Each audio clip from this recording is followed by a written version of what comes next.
Hai, masih bersama saya, Mr. Z Bicara.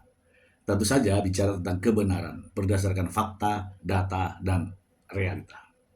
Teman-teman, kemarin kita sudah bahas ya mengenai eh, dakwaan jaksa terhadap Nikita Mirzani. Ya, selain didakwa dengan pasal Undang-Undang ITE, juga ada pasal daripada KUHP. Nah, teman-teman, kali ini kita akan membahas kaitannya dengan pasal dalam eh, tindak pidana pencucian uang. Nikita Mirzani dijerat dengan pasal 3 Undang-Undang nomor 8 tahun 2010. Saya akan membacakan pasal ini untuk Anda. Lalu kita akan membahasnya. Berikut. Ini adalah pasal 3 Undang-Undang Tindak Pidana Pencucian Uang. Saya bacakan untuk Anda.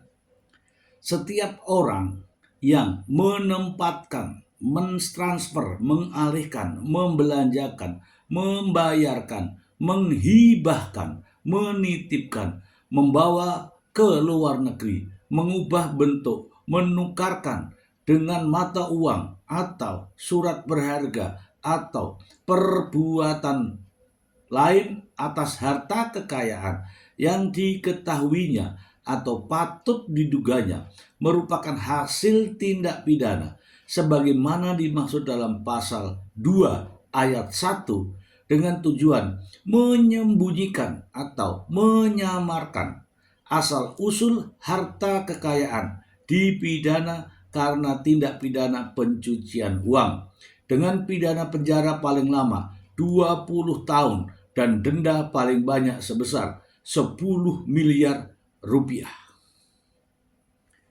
Itu ya. Kemudian tadi disebutkan merupakan hasil tindak pidana sebagaimana dimaksud dalam pasal 2 ayat 1. Kita lari ke atas dulu. Apa itu pasal 2 ayat 1? Ini. Hasil tindak pidana adalah harta kekayaan yang diperoleh dari tindak pidana. Ini dari tindak pidana macam-macam. Di sini ada tindak pidana umum dan juga ada tindak pidana khusus. Termasuk diantaranya adalah pemerasan. Oke, teman-teman. Dari tindak pidana pencucian uang ini, ancaman hukumannya cukup tinggi. Tertulis di sini paling lama 20 tahun penjara. Paling lama 20 tahun penjara. Kemudian minimal tidak ada. Ya, artinya ancamannya itu tinggi, tapi minimalnya tidak ada. Kalau korupsi ada minimalnya, minimal 5 tahun begitu. Kalau korupsi, kalau tidak pidana pencucian uang ini tidak ada minimalnya. Ya, tergantung dari hakim. Jadi hakim diberikan keleluasaan untuk menentukan hukuman terhadap pelaku pemerasan yang uangnya dicuci, dicuci gitu ya. Oke, dari pembahasan pasal TPPU ini sudah clear ya. Nah, TPPU ini pun digabungkan atau dijuntukan dengan pasal 55 ayat 1 ke 1 KUHP, yaitu secara bersama-sama turut serta melakukan. Antara Nikita Mirzani dan Mail juga terjerat pasal yang sama. Terkait keduanya, kita melihat lagi unsur-unsur pidananya seperti apa. Tadi sudah disebutkan dalam pasal 3 Undang-Undang Tindak Pidana Pencucian Uang. Kira-kira ini Nikita Mirzani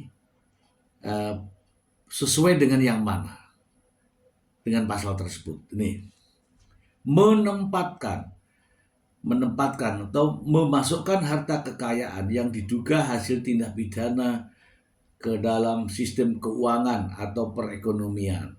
Oke, Dari situ kita melihat uang 2 miliar itu larinya kemana, kan gitu.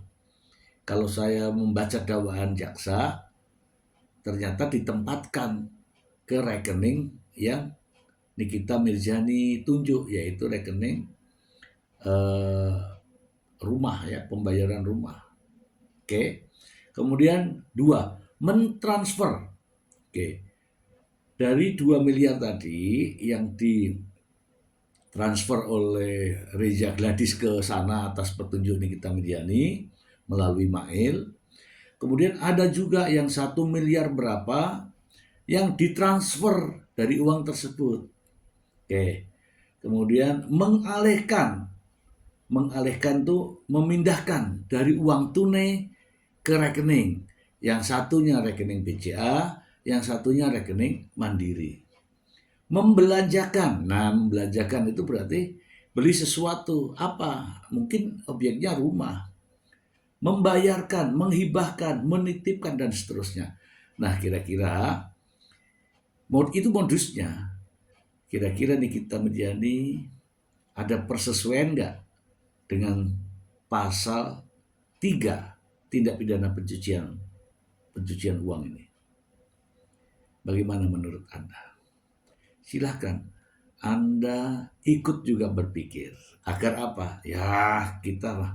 Agar lebih memahami apa sih sebenarnya dakwaan yang dijeratkan kepada Nikita Mirzani. Dan saya sudah membacakan untuk Anda. Terhadap keduanya dikenai pasal tindak pidana pencucian uang, juga Junto 55. Artinya mereka melakukan secara bersama-sama. Ini saja informasi untuk Anda, semoga bermanfaat. Terima kasih. Bye.